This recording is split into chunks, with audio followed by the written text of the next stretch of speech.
छत्रपति संभाजी महाराज। गहरी रात थी। सह्याद्री पर्वतों के बीच घिरा पुरंदर किला चांदनी में नहाया हुआ था। पहरेदारों की पैनी निगाहें किले के हर कोने पर टिकी थीं, लेकिन किले के भीतर एक छोटे से कमरे में हर्षोल्लास का माहौल था। मराठा साम्राज्य के संस्थापक छत्रपति शिवाजी महाराज पुत्र रत्न की प्राप्ति से आनंदित थे। सईबाई के गर्भ से जन्मा वह बालक जो आगे चलकर मराठा इतिहास का स्वर्णिम अध्याय लिखने वाला था, वही थे संभाजी महाराज। एक बालक जो योद्धा बनने के लिए जन्मा था। संभाजी की बाल्यावस्था साधारण राजकुमारों की तरह नहीं थी। वे विलासिता से दूर घोड़ों की टापों और तलवारों की चमक के बीच बड़े हो रहे थे। उनके पिता छत्रपति शिवाजी उन्हें सिर्फ एक उत्तराधिकारी के रूप में नहीं, बल्कि मराठा स्वराज्य के संरक्षक के रूप में तैयार कर रहे थे। छोटी उम्र में ही उन्होंने संस्कृत, मराठी, फारसी और राजनीति का गहन अध्ययन किया। एक दिन जब वे महज 9 साल के थे, तो एक युद्ध अभ्यास के दौरान उन्होंने अपने से बड़े सैनिक को कुश्ती में मात दे दी। शिवाजी महाराज ने मुस्कुराते हुए कहा, संभा, तू सिर्फ एक राजा का बेटा नहीं, बल्कि स्वराज्य की धड़कन है। राजनीति के दांव पेच और औरंगजेब की साजिशें संभाजी जैसे जैसे बड़े हुए, वैसे वैसे राजनीति की जटिलताओं में भी फंसते चले गए। उनकी सौतेली मां सोयराबाई चाहती थी कि उनका बेटा राज सिंहासन पर बैठे, इसलिए वे हमेशा संभाजी को शिवाजी से दूर करने की साजिशें रचती। एक दिन संभाजी ने सुना कि उन्हें पन्हाला किले में नजरबंद किया जा रहा है। वे कुछ समझ पाते इससे पहले ही उन्हें वहां भेज दिया गया।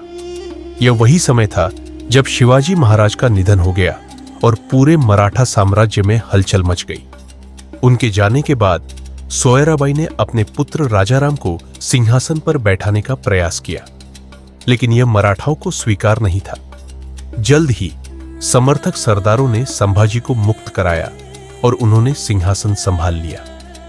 अब वे सिर्फ एक राजकुमार नहीं, बल्कि मराठा साम्राज्य के छत्रपति बन चुके थे। संभाजी महाराज बनाम मुगल सम्राट औरंगजेब। संभाजी महाराज को अपने शासन के पहले दिन से ही कठिनाइयों का सामना करना पड़ा। दिल्ली के मुगल सम्राट औरंगजेब, जो वर्षों से मराठाओं को समाप्त करना चाहता था, अब सीधे युद्ध के लिए तैयार था। औरंगजेब ने बड़े युद्ध अभियान शुरू किए, लेकिन संभाजी महाराज की युद्ध नीति, गोरिल्ला रणनीति और साहस ने मुगलों को हिलाकर रख दिया।